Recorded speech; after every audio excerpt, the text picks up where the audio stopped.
terminamos la última, hace 8 días, el pasaje donde estaba gobernando Félix. ¿Se acuerdan de Félix? Un gobernador muy corrupto, que de origen esclavo, tenía una mentalidad de esclavo, y con él estaba Pablo esperando que tomara decisión, y lo último que dijo era: voy a tenerlo ahí, a ver si le saco una platica o le saco conocimiento. Yo tengo 2 años, ya han pasado 2 años del domingo para acá, han transcurrido alrededor de 2 años, ¿sí? Para que nos ubiquemos en esta historia de Pablo. Lleva 2 años en una prisión, se puede decir, de lujo, de VIP, medio que donde le permitían las visitas, donde le permitían.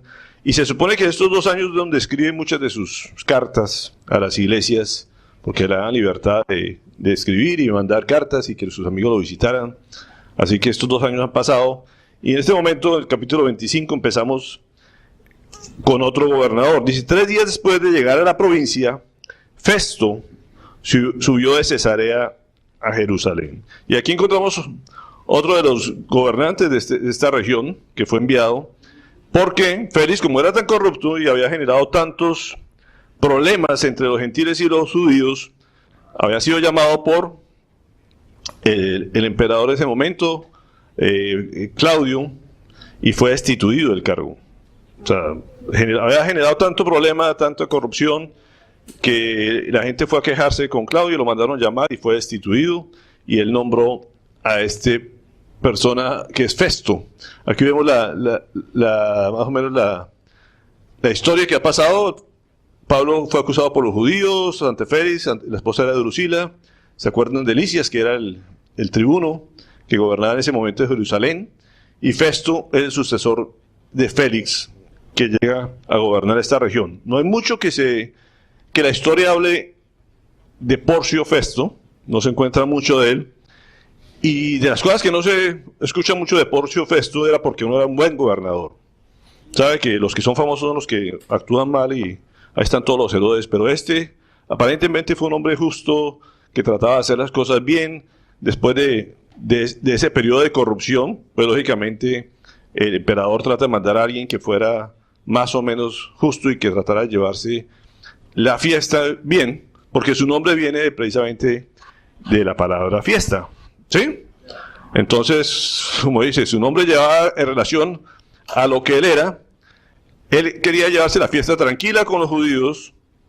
Era una persona muy condescendiente y justa. Dijeron: este es el hombre perfecto, tiene el perfil especial para que obre bien ante esta región, calme la tormenta que había en ese momento. Estaba la gente muy inconforme, muy revuelta, y dijeron: este es el hombre que va a llevar la paz y la tranquilidad a la región de Judea. Entonces nombran a Porcio Festo, que la historia no nos habla mucho de él, pero lo que sí vemos es que es una persona diligente. Si ven, dice 3 días después, apenas llega él, dice: voy a Jerusalén. Llegó a Cesarea, que era el palacio donde estaba el palacio de Herodes. Se va a Jerusalén. ¿A qué? Inmediatamente a congraciarse con los dirigentes y la clase, los que mandaban dentro del pueblo judío. O sea, él inmediatamente actuó, no era como el otro que todo lo dejaba para después. Este era todo lo contrario. Este era hacer las cosas, era una persona muy diligente. Y eso es lo que nos muestra la historia. Pero aquí vamos a hacer un brinco. Quiero llevarlos a un versículo en Hebreos 12, 14, 15, que es lo que tiene que ver mucho con el mensaje que el Señor nos da en este pasaje. Hebreos 12, 14, 15. Los niños lo buscan rápidamente, ¿cierto? Están corriendo buscando.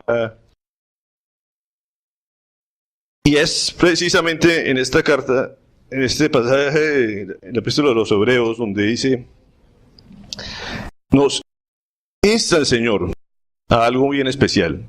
Dice: busque la paz con todos y la santidad, sin la cual nadie verá al Señor.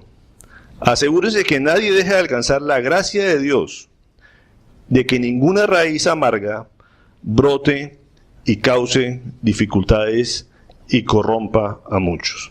¿A quién está diciendo esto el Señor? A todos nosotros, ¿cierto? Tenemos que buscar la paz, dice ahí, y la santidad. Son 2 cosas que deben estar unidas. Aquí vemos una persona que de pronto Porcio Festo era una persona que buscaba, se puede decir, la paz en la región, pero pues la parte de santidad no conocía mucho. Y aquí empezamos a ver una importancia en lo que vemos ahí. Y se encuentra con un pueblo que ha pasado 2 años de que querían matar a Pablo, y todavía el resentimiento, la amargura, el rencor hacia a Pablo era enorme. O sea, 2 años y no se han olvidado. Porque vemos la historia, como digo, que llevamos 2 años que hemos metido un salto. ¿No es cierto? Pero si ustedes ven en el versículo 2 de una vez, ¿qué dice el versículo 2? ¿Cuál es la bienvenida que le dan a este dirigente romano? Dice, entonces los jefes de los sacerdotes y los dirigentes de los judíos presentaron sus acusaciones contra Pablo. Insistentemente le pidieron a Festo que les hiciera el favor de trasladar a Pablo a Jerusalén. Lo cierto es que ellos estaban preparando una emboscada para matarlo en el camino. Entonces, nos habíamos quedado hace 8 días de que ellos habían tratado de hacer un complot, una emboscada, para matar a Pablo porque lo odiaban. No había ninguna razón valedera para matarlo, pero ellos su odio, los que lo querían era matar. Ellos no querían hacer justicia con Pablo, no querían hacer un proceso. Ellos lo que estaban buscando una excusa para que en el camino poderlo matar. Y han pasado 2 años y esta gente sigue envenenada, sigue odiando a Pablo. ¿Sí se dan cuenta de esto? No han pasado la amargura. ¿Sí? Han pasado 2 años donde ellos están esperando la oportunidad de hacer venganza, de sacar todo su odio hacia Pablo. Eso es lo que ha pasado en este tiempo. Y fíjense que ahí es donde dice lo que Dios nos manda. Para poder ser santos, tenemos que dejar esas cosas acá atrás. ¿No es cierto? Dios nos dice, tienen que buscar la paz. La paz es dejarse el odio, dejarse el resentimiento, dejar el rencor, perdonar. Eso es lo que nos manda el Señor. Y vemos que esta gente precisamente está esperando todavía a alguien para que le dé la oportunidad. Dijeron, con Félix, ese no pudimos. Ese se hizo el loco, ese deja todo para después. Pero apenas llega el otro dirigente judío, uno diría, pero ya que Pablo le hacía daño, estaba preso, estaba en Cesarea, ellos no tenían mayor problema, no tenían mayor influencia en ellos. Pero ellos seguían afuera, odiando, detestando a Pablo y mirando a ver cómo lo mataban. Y aquí empezamos a ver una gran diferencia que hay, tiene que ver mucho con el mensaje de hoy. ¿Quiénes eran ellos? Los jefes de los sacerdotes, los fariseos de los fariseos, los más religiosos de su época. O sea, los fariseos eran una secta, y secta no quiere decir que sea malo, era un grupo de personas que se caracterizaban por algo. ¿Sí? Ellos eran los fariseos, básicamente. Habíamos hablado que se habían agarrado entre seduceos y fariseos, que era la clase gobernante y dirigente. Entonces era la gente rica, posición social, pero además eran los más religiosos. Los que se conocían la palabra de memoria casi. Que desde niños los preparaban para aprenderse. Y no habían versículos ni capítulos como lo tenemos ahorita, como los niños lo anotaban ahorita ahí, sino era un texto del Antiguo Testamento, era de corrido. No habían divisiones. Entonces tenían que creerse todo el contexto para poder entender la palabra. Y esto lo formaban así de niños. Y esta era la clase dirigente y los religiosos de su época. Y uno dice, ¿cómo así? Están haciendo lo contrario de lo que mandaba el Señor. Ellos no buscaban la paz de nada. Ellos seguían buscando la guerra, buscando acabar con Pablo. Porque estaban llenos de odios. Y aquí nos empieza el Señor a mostrar cosas bien importantes en cuanto precisamente lo que es la religión y la vida cristiana. Aquí vamos a ver un contraste en que lo que es ser religioso y otra cosa es lo que es ser creyente. Vamos a mirar precisamente, esa es una de las cosas que diferencia al religioso del creyente. El religioso simplemente por sus costumbres, por lo que ha oído, por sus posiciones, como hemos venido hablando, simplemente puede matar a la gente, atacar a la gente por sus ideas. Esa es una de las características del religioso. Como decía Pablo, yo siempre en sus defensas decía, yo fui uno de esos. Yo estaba convencido de eso. Desde los profetas, de los ascendientes, de los primeros padres de nosotros nos enseñaron unas cosas. Y yo estaba convencido de eso y yo mismo perseguí y di autorización para que mataran a los cristianos. Pero si no es porque el Señor me rescata, se me aparece, me habla y me muestra la verdad, yo hubiera seguido, convencido que estaba en lo correcto según mi conciencia. Eso es lo que hemos visto en los capítulos anteriores. Entonces decía, yo estaba en la misma posición de ustedes y por eso le decía hermanos, les decía a ellos. ¿Sí? Porque él se había crecido en medio de ellos, conocía cuál era el motivo que lo llevaba. Y estos dirigentes estaban atacando a un cristiano como Pablo, que su odio era tal que, como digo, esperaban 2 años para poderlo matar. Entonces uno dice, mire que la religión no cambia los corazones. El único que cambia los corazones es el Señor. Y eso fue lo que había pasado con Pablo, decía. Después de tantos años de ser religioso, yo seguía en las mismas, con el odio en mi corazón. Y cuando uno dice, ¿cuál es la obra de Satanás? Él dice que viene a robar, a matar y a destruir. Y una de las cosas que a veces utiliza la religión, Satanás, es ¿para qué? Para matar al enemigo. Si ustedes ven la mayoría de guerras en la historia, hay un trasfondo religioso. Y no lo hacen pensando que están haciendo algo mal, están pensando que están haciendo algo completamente conforme a la voluntad de Dios. Y eso es una de las grandes mentiras. O sea, siempre a través de la historia de las guerras han sido de origen religioso. Y ellos están convencidos que están hablando en el nombre del Señor. Y resulta que el Señor no viene a buscar matar a gente, sobre todo inocentes, simplemente, como decía, por suposiciones. ¿A Pablo por qué lo quería matar? Por suposiciones. Todo el mundo decía, no, porque dicen que se metió al templo, que dicen que va en contra de la ley, dicen. Y por eso lo quería matar. No había prueba alguna y ahorita vamos a mirar de eso. Y uno dice, otra de las cosas que dice, que uno ve que la religión no cambia los corazones, y a veces dicen, entonces el tiempo cambia los corazones. Cuando la gente está en amargura, resentimiento, dice, lo que el tiempo le cura la herida y eso. Y eso tampoco es cierto. Mire, han pasado 2 años y esta gente sigue envenenada, queriendo acabar con una vida inocente. Entonces uno dice, el tiempo no cura. Al contrario, lo que hace es hacer crecer y crecer el veneno adentro. Eso es lo que habitualmente pasa con el tiempo. Simplemente deja de desarrollar las cosas en el tiempo. Hay una ley muy famosa que es la ley de la entropía. No sé si la han escuchado. La ley de la entropía, ¿qué dice? Que todo se deteriora. ¿Sí? Uno dice, como digo, cada vez que uno cumple años, lo que está es deteriorando. Eso es lo normal. Uno cada vez que va pasando un año, uno se va deteriorando sus funciones.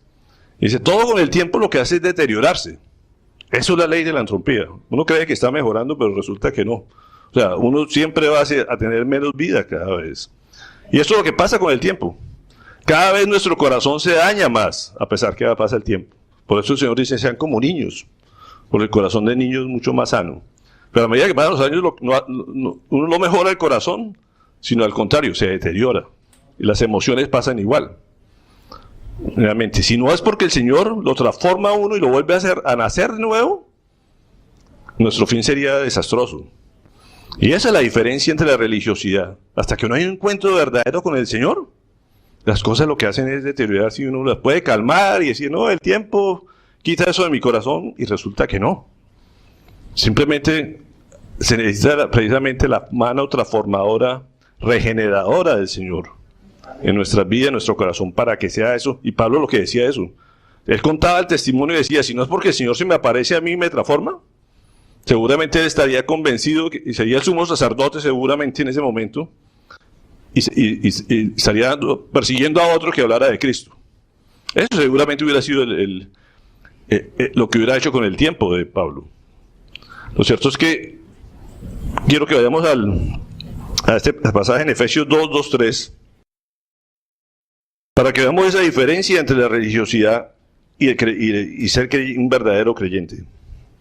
Efesios 2, 3 dice, en los cuales andaban conforme a los poderes de este mundo, conducían según el que gobierna las tinieblas, según el espíritu que ahora ejerce su poder en los que viven en la desobediencia. En ese tiempo también todos nosotros vivíamos como ellos, impulsados por nuestros deseos pecaminosos, siguiendo nuestra propia voluntad y nuestros propósitos. Como los demás, éramos por naturaleza objeto de la ira de Dios. Mire que aquí nos habla de la naturaleza del ser humano. O sea, nuestra naturaleza era esa, hacer el mal, a pesar de que pudiéramos estar convencidos que eso era normal, que eso estaba bien, porque como hablamos hace 8 días, la conciencia es engañosa, el corazón del ser humano es engañoso. La gente dice, no, yo estoy haciendo bien porque yo me comporto como todo el mundo. Pero es que uno la idea no es que se comporte uno como todo el mundo y haga su propia voluntad, y cada quien haga su propósito, sino tiene que hacer los propósitos de Dios y la voluntad de Dios. El resto, así pensemos que estamos haciendo bien, seguramente por tradiciones, por lo que sea, hemos sido engañados, y solamente la única verdad que existe es la del Señor. Y yo por eso decía, yo soy la verdad, el resto de cosas son mentiras y son engaños del enemigo. Entonces dice, todos andaban conforme a sus poderes, pero hasta que el Señor no llegue y transforme las vidas de las personas, la gente no cambia. ¿Estamos de acuerdo hasta ahí? Amén. Quiero invitarlos a que leamos ahí adelantico Efesios 4, 22, 24. Dice, con respecto a la vida que antes llevaban, se les enseñó que debían quitarse el ropaje de la vieja naturaleza, la cual está corrompida por los deseos engañosos, ser renovados en la actitud de su mente y ponerse el ropaje de la nueva naturaleza, creada a imagen de Dios en verdadera justicia y santidad. Fíjense que el Señor aquí es muy claro, nos dice, ustedes tienen un ropaje, ustedes eran de otra naturaleza, ¿no es cierto? Y hasta que la persona voluntariamente diga, no, yo no quiero seguir guardando eso, no quiero seguir cargando esas cosas en mi corazón, seguir cargando odio, resentimientos, amargura, ¿no es cierto? Y quiero quitarme eso y ponerme una nueva, como dice, un nuevo ropaje, dice la palabra. Es vestirse y llevarse eso permanentemente para todos lados donde uno ande. ¿En qué? En justicia, en verdad. Es una decisión personal. ¿Qué es lo que el Señor nos dice? Todos, absolutamente todos llevamos ese tipo de naturaleza. Pero dice, hasta que uno tome la decisión de dejar esas cosas. Y cambiarse, como dice, de ropa y ahora hacer una nueva forma de vida. Y eso es importantísimo porque uno dice, no, me convertí, pero uno no ve que haya ningún tipo de cambio en las personas. Siguen con resentimientos, con amargura, y eso no deja de ser religiosidad. O sea, la gente cambia de una religión a otra religión y sigue comportándose exactamente lo mismo. Pablo no. Pablo ya no decía, yo soy fariseo porque pues, era de la secta de los fariseos, pero se comportaba muy distinto a todos los fariseos. Él era religioso de los más religiosos. En este momento dice, ahora no, ahora soy creyente en Cristo. Ya no tengo los mismos sentimientos, ya no veo no llevo la vida que antes llevaba. Ahora estoy andando según la voluntad y el propósito de Dios. Y eso es lo que cada quien se debe preguntar. O sea, ¿yo estoy haciendo la voluntad de Dios o sigo simplemente siendo religioso y yendo a unas reuniones cada domingo y haciendo unas prácticas de pronto diferentes? Pero el corazón, ¿cómo está? ¿Ha cambiado el corazón? Tiene que haber una regeneración del corazón. Si no, no ha servido de nada y la obra del Señor no ha hecho los efectos que uno espera que produzca en la vida de las personas. Y miremos que en versículo 4 del texto que estamos leyendo, Festo respondió, Pablo está preso en Cesarea y yo mismo partiré en breve para allá. Aquí vemos a un Festo que se vio rodeado de las acusaciones, la gente inmediatamente lo rodeó y uno dice, bueno, este es un hombre justo que no tomaba por impulsos las decisiones, sino que dice, oiga, si lo acusan, déjeme ver cómo está la cosa, porque él está preso en Cesarea y yo mismo partiré en breve para allá. Y toma la decisión, le dice que vayan conmigo algunos de los dirigentes de ustedes y formulen allí sus acusaciones contra él. Si es que ha hecho algo malo. Fíjense que él de una vez pone, como dice, le da la inocencia de entrada. Dice, si es que ha hecho algo malo, pues que lo demuestren. Después de pasar entre los judíos unos 8 o 10 días, Festo bajó a Cesarea y al día siguiente convocó al tribunal y mandó que le trajeran a Pablo. Cuando éste se presentó, los judíos que habían bajado de Jerusalén lo rodearon, formulando contra él muchas acusaciones graves que no podían probar. Y aquí algo bien importante, fíjense que ellos están llenos de acusaciones. Acusar a las personas es muy fácil, ¿no es cierto? Por suposiciones, por chismes, ellos podían acusar. Pero probar esas acusaciones no tenían forma. ¿Por qué? Porque era mentira todo lo que ellos decían. Entonces ellos suponían que había hecho, se han contado ya no es el mismo sumo sacerdote de hace 2 años, ha cambiado, entonces pasa de unos a otros echando el cuento, y lo único que ha incrementado de ellos era el odio, pero la verdad, por ninguna parte. O sea, yo no tenía forma de probar nada de lo que se decía. Y qué rico que uno diga, uno puede llevar una vida en santidad, en justicia, y que nadie pueda demostrar nada de lo que le puedan llegar a acusar. Dios no le está diciendo a uno que no lo van a acusar, todo lo contrario. Y uno lo recuerda desde la época de David, como decía, mire, a mí me rodean los enemigos, me acusan de muchas cosas, pero yo tengo un escudo que me rodea y me defiende también de todas esas acusaciones. Y yo creo que Pablo se sentía lo mismo aquí. Él sentía que lo acusaban de cosas que no eran ciertas, todo el mundo lo quería matar, pero nada era verdad. ¿Por qué? Porque había un escudo de parte de Dios también protegiéndolo. Y qué rico que uno pueda andar la vida así. Que digan uno muchas cosas, no hay forma de evitar eso. Siempre va a haber gente que uno le caiga mal y que hable mal de uno, pero de ahí a que puedan probar, eso depende de quién, de nosotros, de nuestro proceder. O sea, Dios no nos ha dicho que nos va a quitar gente que hable mal de nosotros, en ninguna parte. Al contrario. Siempre antes nos dice, ustedes los van a calumniar, los van a acusar, ¿no es cierto? Pero mientras no tengan nada que probar, podemos estar tranquilos. Y digo, qué rico andar como Pablo. De nada de lo que lo acusaban. ¿Por qué? Porque era una persona cuidadosa. Era una persona que respetaba las leyes. Las leyes humanas, las leyes religiosas. Como les decía, la vez pasada estábamos ante 2 imperios. El imperio de la religión y el imperio romano, que era el imperio de la justicia y las leyes. Y en ninguno de los dos lo podían agarrar en nada. Él era respetuoso de las leyes que Dios había permitido que establecieran en la tierra. Y ahorita vamos a ver un poco de eso. Miremos, pasemos a Tito 2:2.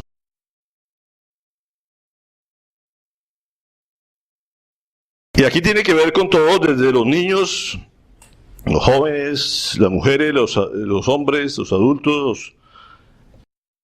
Y es algo que el Señor nos insta a hacer todo el tiempo. ¿Para qué? Para precisamente no nos puedan acusar de nada. Son las recomendaciones que Pablo mismo le daba a Tito, que era uno de los que predicaba la palabra en ese entonces, y le dice, tú en cambio, predica lo que está de acuerdo con la sana doctrina. A los ancianos, y aquí el que se considere anciano, espero que todos, porque hemos hablado que anciano no es por la edad, sino ¿por qué? Por la experiencia, la sabiduría. Enséñales que sean moderados, respetables, sensatos e íntegros en la fe, en el amor y en la constancia. Eso es lo que uno debe predicar. A las ancianas o las mujeres, enséñales que sean reverentes en su conducta, no calumniadoras, no adictas al mucho vino, ahí para que las que les gusta mucho el vinito, para que no. Deben enseñar lo bueno y aconsejar a las jóvenes, amar a sus esposos y a sus hijos, a ser sensatas y puras, cuidadosas del hogar, bondadosas y sumisas a sus esposos. Ay, no les gustó mucho, pero eso es lo que... Amén, nadie dijo amén. Dice, las mujeres deben ser sensatas, puras, cuidadosas del hogar, bondadosas y sumisas a sus esposos para que no se hable mal de la palabra de Dios. Y hagan usted cuando ora mal y dice, mire ese cristiano, mire cómo se comporta. ¿Sí? Mire que no está solamente hablando de su persona, está hablando de quien a usted sigue, que es Cristo. Por eso dice ahí, para que no se hable mal de la palabra de ¿quién? De Dios. Si usted no pone en práctica lo que aprende aquí, usted está haciendo quedar mal a Dios. ¿Sí? Y eso es lo que el Señor dice, precisamente eso no se trata de religiosidad, de hacer unas cosas por hacerlas, es que tiene que ser obediente a la palabra de Dios.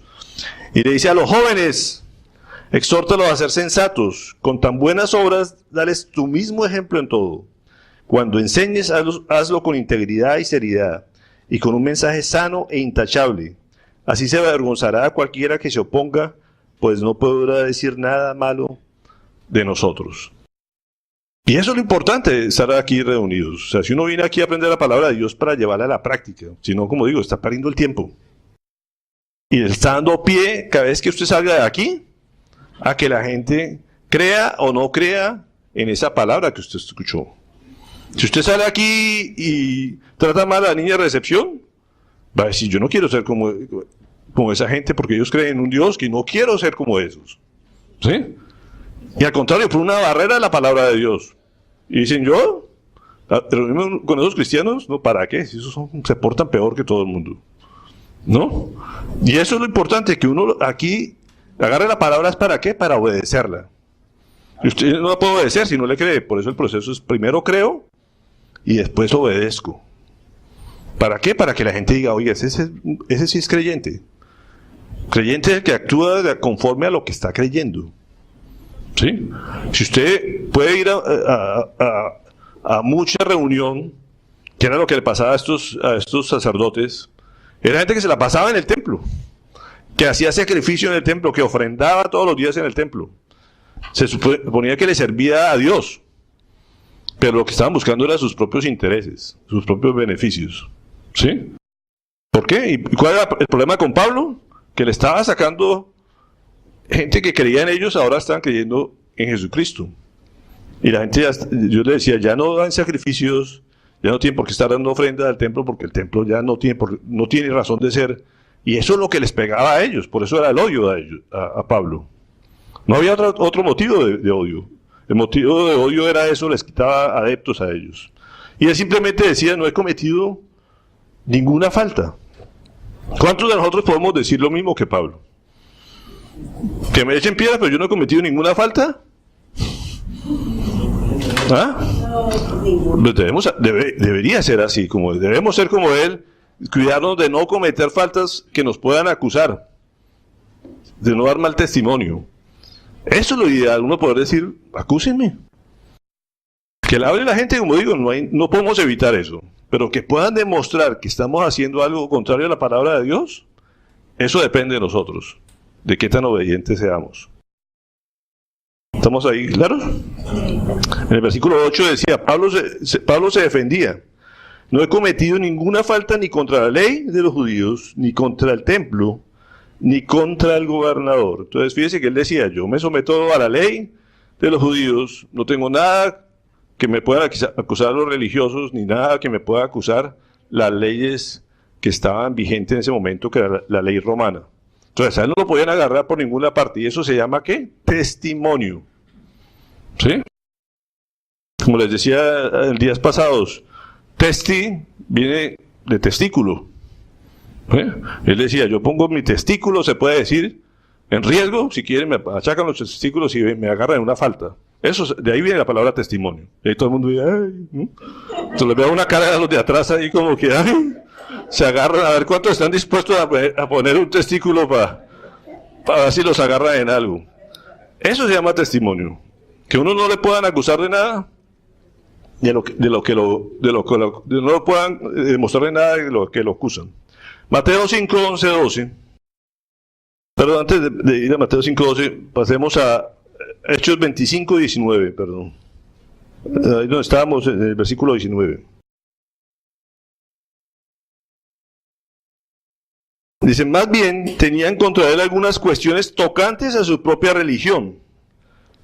Decía, le contaba él a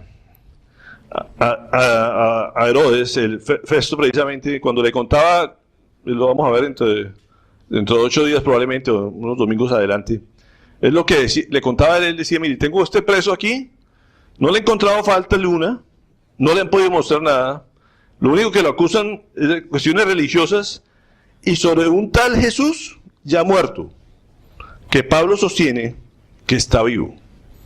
Pero lo que está diciendo Festo, el gobernador, le lo está diciendo al rey Herodes, que lo tiene ahí de visita.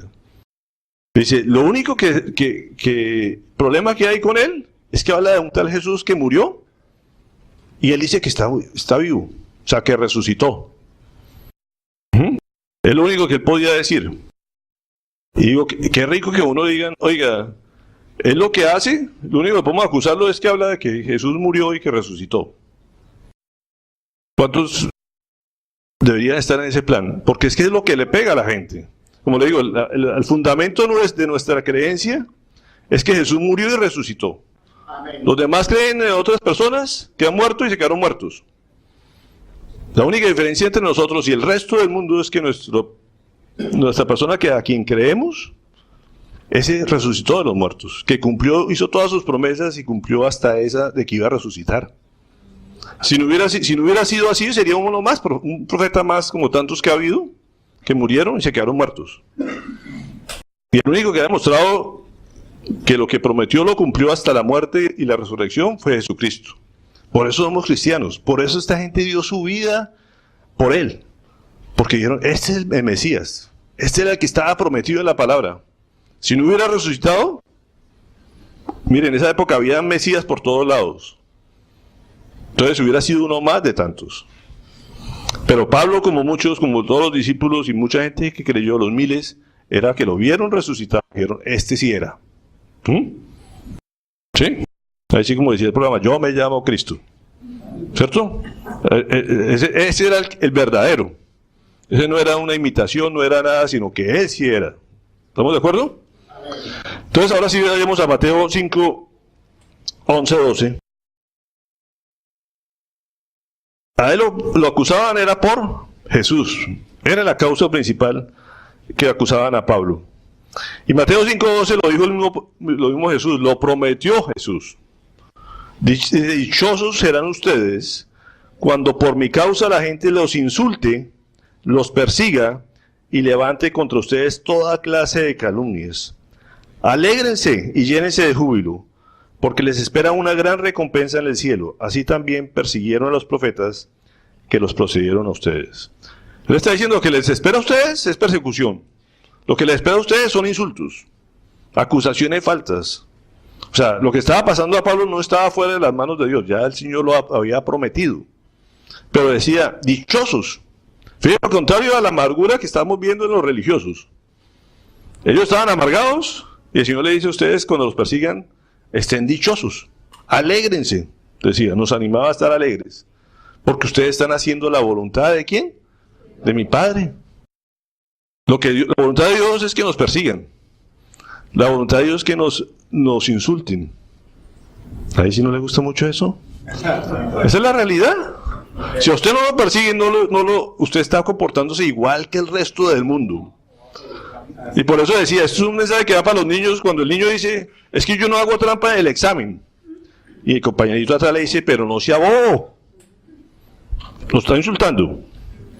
Y él dice, no, porque es que yo sé que hay un juez que me está viendo arriba y me está diciendo que no haga eso porque eso está mal. Pero a no hacer lo que hace que todo el mundo, a él le cuesta su reputación. Y pasan los exámenes en las universidades, pasan los negocios, los contratos, cómo se comportan para conseguir un contrato. La misma corrupción de todo el mundo. Pero ¿quién es el bobo? ¿Quién es el tonto? El que no se presta a la corrupción, el que no da la mordida. ¿Sí? Ese es el tonto. Entonces, ¿qué es lo que nos va a pasar? Lo lógico que nos va a pasar, y siempre hemos hablado de esto, cada vez va a ser más difícil ir contracorriente. Porque el mundo nos acecha y dice, no, pues yo no puedo hacer negocios ya si no doy por debajo de cuerda, a sabiendas que está mal. Entonces usted, el día de mañana le dice, no, pues usted es igual de corrupto a todos. Usted también da mordida, usted también hace esto. Entonces, ya dio usted de qué hablar. Entonces usted le pueden comprobar lo que está hecho. Y no estoy diciendo aquí, sean bien listos para que no se den cuenta que usted lo hizo. Lo que estoy diciendo es que usted no lo tiene que hacer. Porque si aquí estamos llenos de vivos. Todo el mundo las tira de vivo de que lo importante es que no se den cuenta. Pero ¿quién es el mundo? ¿Sí? Lo importante de eso no es que la gente no se dé cuenta de lo que nosotros hacemos. Lo importante es no hacer lo que está mal. Entonces la gente dice, no, lo importante es que no se dan cuenta, pues soy más listo que todo el mundo. Pero como digo, cada vez va a ser más difícil obedecer al Señor, porque el acecho del mundo es cada día más fuerte. Entonces, como les decía, para las mujeres, ¿usted para qué somete a su marido? ¿Sí o no? Entonces, a usted la boba, a usted no sé qué, y ahí empiezan. Entonces, como digo, lo que les dice, alégrese si los insultan. Alégrese si los critican, si los persiguen. Porque ahí ustedes van a entender que están haciendo la voluntad de Dios. Si no está pasando en su vida, como digo, revísense. Usted está haciendo igual que todo el mundo. Y acuérdense que siempre vamos a ser la minoría. ¿No están muy alegres? ¿No? Pasemos al versículo 9 entonces. de Hechos 25. Pero Festo, queriendo congraciarse con los judíos, le preguntó: ¿estás dispuesto a subir a Jerusalén para ser juzgado allí ante mí? Y aquí vemos una palabra clave ahí. Festo era buen gobernante, era una persona que quería hacer la paz en la gente, pero tenía ese pequeño defecto. Era de los que quería congraciarse. Y para la gente es muy cómodo congraciarse con la gente, dejándose llevar a hacer lo que ellos, y irse al territorio donde ellos mandan. Pasa en nuestra vida, como digo, para uno es fácil, no, sí, hagámoslo como usted dice, pues eso no hay mayor problema. Ese era el pecado que tenía Festo. Él quería hacer las cosas en paz, hacer justicia, pero era de los que cedía para quedar bien con los otros. Entonces él se congraciaba con los judíos, y entonces decía, no, pues llevémoslo a juzgar allá y ya les doy gusto por eso y ellos van a estar tranquilitos. Él no sabía que en el camino lo querían matar. Él no sabía eso. Pero él dijo, oiga, pues sí, pues, yo lo llevo allá y lo juzgo allá. Y le dice, mire, lo llevo allá para ser juzgado por Roma. O sea, él era el dirigente, él era el gobernante en ese momento de Roma, el que tenía que impartir justicia. Y lo voy a llevar del palacio, del sitio donde lo tengo preso, para llevarlo a Jerusalén, para juzgarlo yo allá. Algo completamente sin ningún sentido, ninguna lógica. Pero era básicamente, el problema era irse a congraciarse con eso. Y cuando usted se pone a congraciarse con el mundo, pues le está dando pie a que haga las cosas como el mundo quiere. Así no lo sepa. Entonces, Festo dijo, no, lo llevo a Jerusalén, y él no sabía que en el camino no lo querían juzgar, sino lo querían matar en el camino. ¿Sí? Y así muchas veces fallamos con eso. ¿Qué le dice Pablo? En el versículo 10. Yo estoy ante el tribunal del emperador, que es donde se me debe juzgar. No les he hecho ningún agravio a los judíos, como usted sabe muy bien. Entonces le dice, usted me tiene que juzgar aquí, yo estoy en medio del palacio del gobernador. Usted es el que tiene que impartir justicia, pues júzgueme. Ve que Dios da la sabiduría en ese momento también a las personas, una promesa de Dios. Si a usted le falta sabiduría, pídasela a Dios. Él está dando argumentos a él, diciéndole, oiga, usted es el gobernador, aquí estamos en el sitio donde tiene que juzgar, ¿por qué me va a llevar allá? No hay sentido que me lleve allá, y usted sabe perfectamente que no hay ninguna acusación, ninguna prueba de lo que me acusan, mejor dicho. Entonces, haga el juicio de una vez. Eso es lo que le está diciendo a él. Empezamos a 1 de Pedro 3, 14 al 18. Y vemos por qué Pablo actuaba así de esa manera. Dichosos si sufren por causa de la justicia. No teman lo que ellos temen ni se dejen asustar. Más bien, honren en su corazón a Cristo como Señor. Estén siempre preparados para responder a todo el que les pide la razón de la esperanza que hay entre ustedes. Pero háganlo con gentileza y respeto, manteniendo la conciencia limpia para que los que hablan mal de la buena conducta de ustedes en Cristo se avergüencen de sus calumnias. Si es la voluntad de Dios, es preferible sufrir por hacer el bien que por hacer el mal. El Señor mismo le decía, no teman de los que matan el cuerpo. ¿Sí? Uno tiene que temer de los que matan el espíritu. Amén, así es. Él estaba frente al emperador de Roma. Casi nadie salía vivo de ahí. Pero él decía, juzgueme usted. ¿Usted está para eso?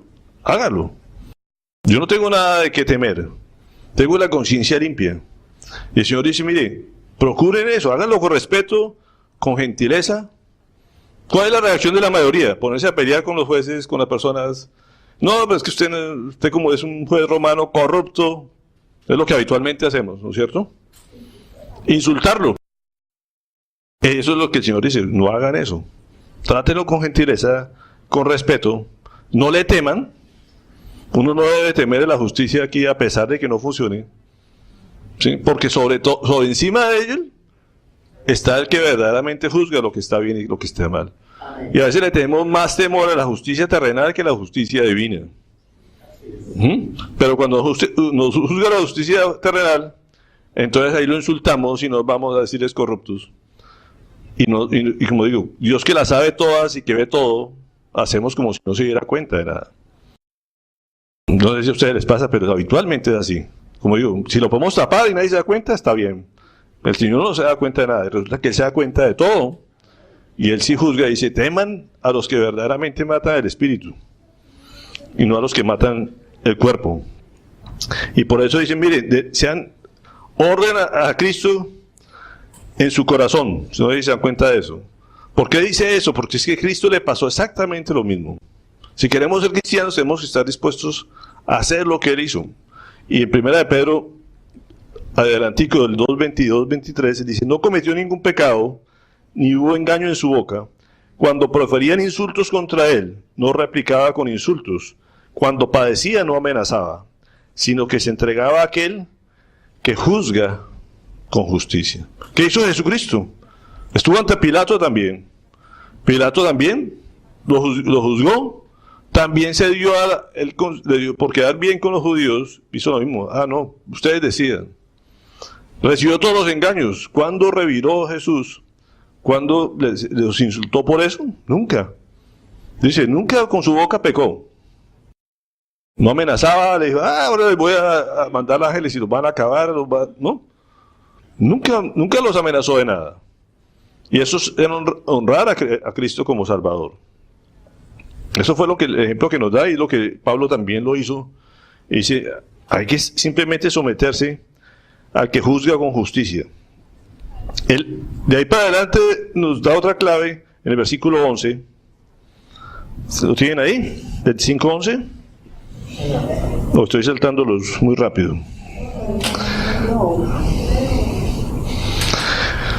Otra característica de una persona creyente, y no perdamos el que Pablo nos está mostrando aquí de que es un verdadero creyente y no un religioso. Dice, si soy culpable de haber hecho algo que merezca la muerte, no me niego a morir. Pero si no son ciertas las acusaciones que estos judíos formulan contra mí, nadie tiene el derecho de entregarme a ellos. ¿Para qué? Para complacerlos. Fíjense que Pablo no se niega a morir. Pablo no le teme a la muerte. El creyente no tiene por qué tener miedo a la muerte. Anoche mismo preguntaban en uno de estos programas de televisión de uno de los condenados a muerte en un pabellón de Texas, de Estados Unidos. Y uno dice, hombre, si uno estuviera ahí y se supone que fue inocente, pues uno debe estar tranquilo. No digo que es una situación fácil. Pero después de 20 años de estar encerrado inocente, él decía, pues para mí la muerte ya es ganancia. O sea, no sé, terminaron ejecutándolo a pesar de ser inocente y demostrar muchas pruebas. Pero el creyente en general debemos estar dispuestos siempre a morir como estaba Pablo. ¿Por qué? Como dice toda la palabra, aquí esto es algo pasajero. Nuestra casa está ya por la eternidad. Y es algo que nos debe hacer mover todo el tiempo en todo lo que hagamos, de tener una visión mucho más allá de lo que vemos con nuestros ojos. Porque aquí todo el mundo quiere hacer justicia aquí, tener la recompensa aquí, tener los beneficios aquí. Ese es el religioso. Pero cuando el creyente lo que dice, aquí el mundo me trate mal, me humille, me castigue, me insulte, me quite, me robe, eso es pasajero. Porque la recompensa grande está en la eternidad. Amén. Y eso fue lo que Pablo decía siempre, o sea, que merezca la muerte, no me niego a morir, ustedes deciden. El problema no es que me maten, es lo que le está diciendo ahí. Pero que me entregue a otro para simplemente complacerlo, pues no tiene sentido. Máteme, como dice, máteme una vez aquí y responda por lo que usted haga, pero no me entregue a que los otros simplemente porque sí. Entonces, decida lo que sea. Fíjese que él tiene una visión de la eternidad, que es lo que todo cristiano debe tener. Miremos lo que dice 2 Corintios 4, 15, 16. Y esa es la esperanza que debemos tener todos.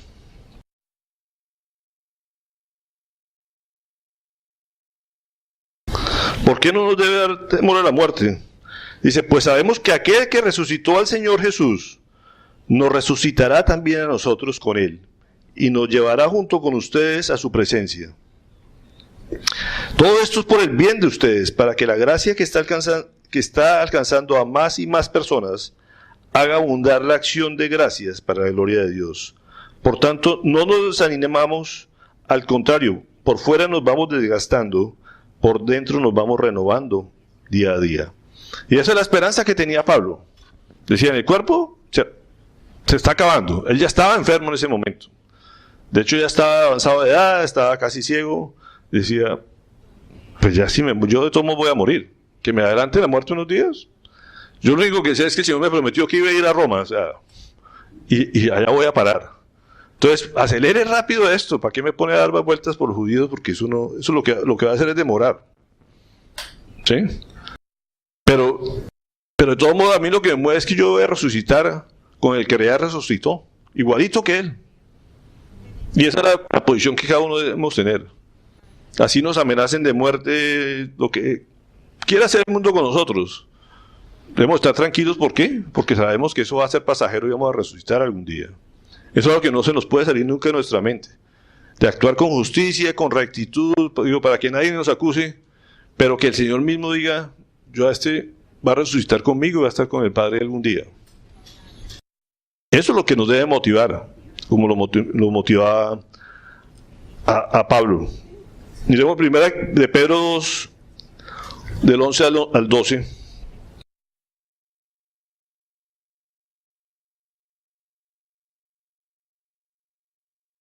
Les dice, queridos hermanos, les ruego como a extranjeros y peregrinos en este mundo, que se aparten de los deseos pecaminosos que combaten contra la vida. Mantengan entre los incrédulos una conducta tan ejemplar, que aunque los acusen de hacer el mal, ellos observen las buenas obras de ustedes y glorifiquen a Dios en el día de la salvación. ¿Sí?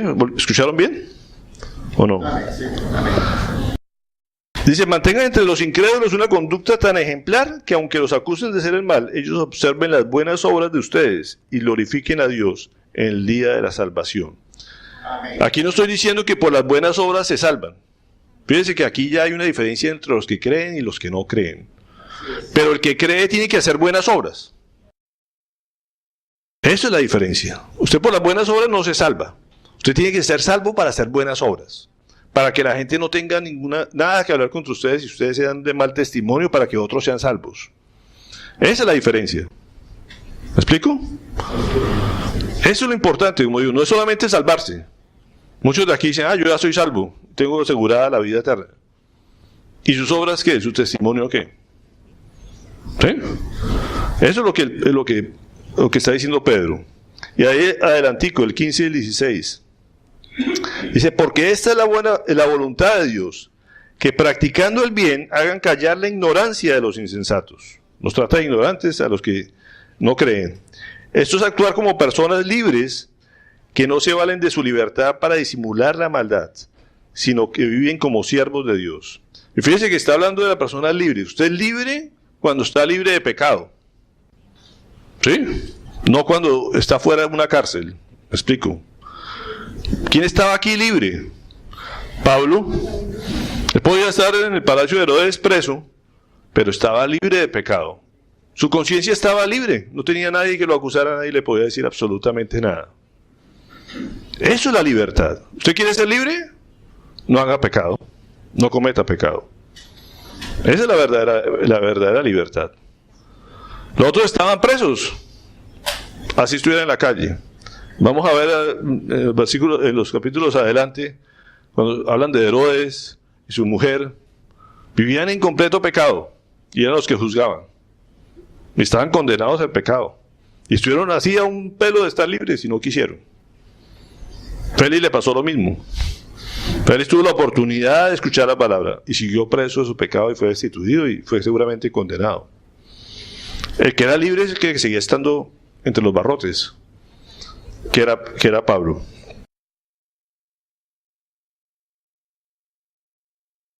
Pasamos al versículo 12, el último.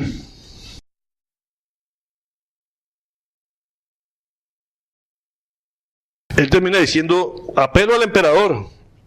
Cuando vio que podía estar todavía deseando dejárselo a los judíos, él de todos modos, el Señor le dio su sabiduría para decirle: apelo al emperador.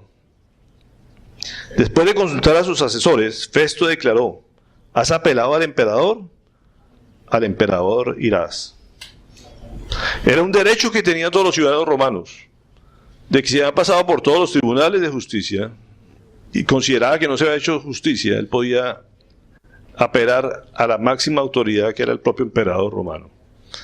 De paso, él decía: pues, si esta gente está tramando algo para no dejarme ir a Roma, el Señor me dijo que iba para Roma, pues si me tengo que ir gratis, pues ni modo, que me lleven cargado.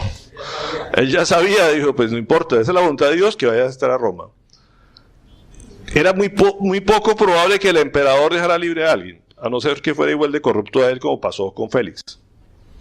Que al final lo normal era que a Félix le quitaran la vida. Pero como tenía un hermano que era influyente, aunque ya no era se puede decir, el ministro de finanzas, ya no era, pero tenía gente influyente, no lo condenaron, porque así fuera ex esclavo, lo que sea, pero tenía influencia, y le perdonaron la vida. Pero lo normal era que llegara el emperador. ¿Quién era el emperador? Nerón, nada menos. Y él dijo: pues el Señor dijo que tenía que ir a Roma, pues que me lleven con Nerón. ¿Cuántos estarían dispuestos a ir con Nerón, a enfrentarse con Nerón, la máxima autoridad romana? Y que casi nadie dejaba vivo, pero está apelando al emperador, a sabiendas de lo que le esperaba. Eso quiere decir que el verdadero creyente, no importa la distancia que tenga que ir, así sepa que lo van a condenar a muerte, él prefiere mantenerse firme en lo que cree y obediente a lo que cree. Ser fiel, Dios lo que busca es personas fieles. ¿Sí? Y él era eso. Y pasemos a Lucas, terminamos con Lucas 21, 12 al 19. Que eso es simplemente el cumplimiento de lo que el Señor ha prometido.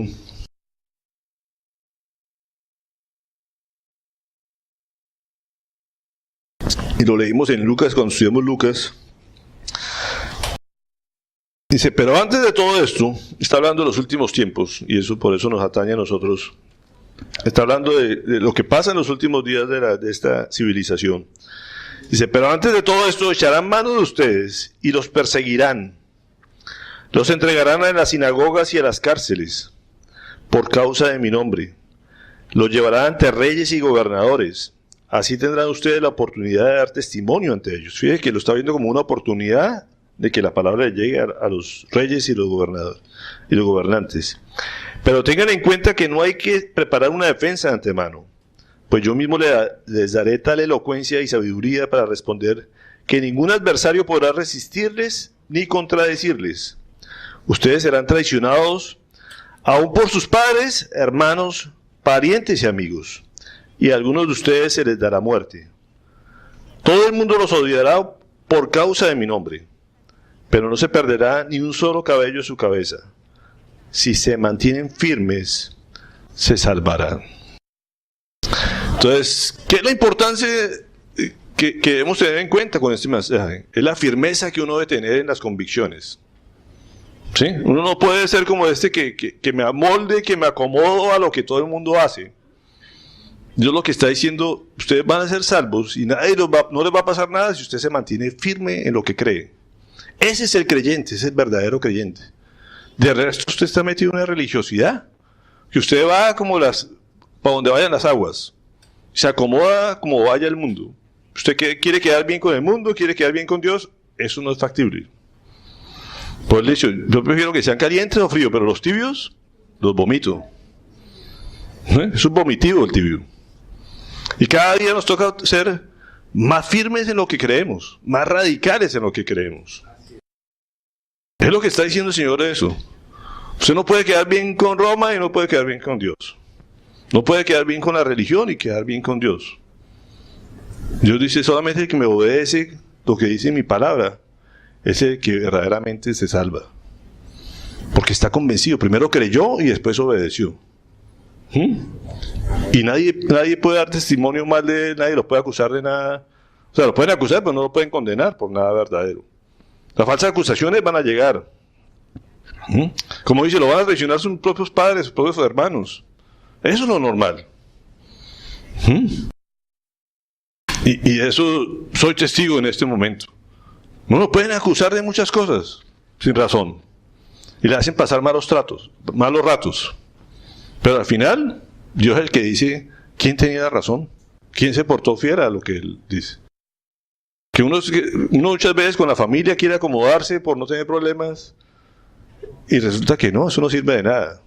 Usted tiene que ser firme en lo que Dios le dice que haga. Es lo único que Dios le promete que nadie lo va a poder hacer de nada. Y eso es el mensaje de hoy, básicamente es eso. Usted define, ¿usted es creyente o simplemente es un religioso y quiere llevar las cosas a su manera, a su voluntad, a lo que la tradición le dice? Esa es la gran diferencia. Y en eso debemos ser radicales. Entonces, como dice ahí, si se mantienen firmes, se salvarán. Si no... Entonces vamos a repasar, básicamente es un repaso. ¿Cuál es la diferencia entre ser religioso y ser creyente? Precisamente usted tiene claro cuál es nuestra naturaleza. Usted no puede hacer lo que le lleva a la naturaleza anterior con lo que usted nació, sino usted tiene que ser completamente, nacer de nuevo. Es lo único que pueda cambiar su corazón y sacar esas cosas de amargura, resentimiento y tantas cosas que hay en su corazón escondidas, esas raíces que están allá ocultas. La única forma de regenerarse es cambiar de naturaleza. Tenga claro que usted ya tiene una nueva naturaleza. Usted ahora es un hijo de Dios. Tiene que tener clara qué es lo que lo justifica a usted. Lo único que lo lava de todo pecado es la sangre de Cristo. Así es. ¿Sí? Nada más, no es por sus buenas obras. Usted no puede decir, no, es que yo soy buena persona y yo trato de hacer el bien. No, eso no sirve de nada. La palabra dice, usted está justificado ante Dios si le cree que Él murió y pagó por sus pecados.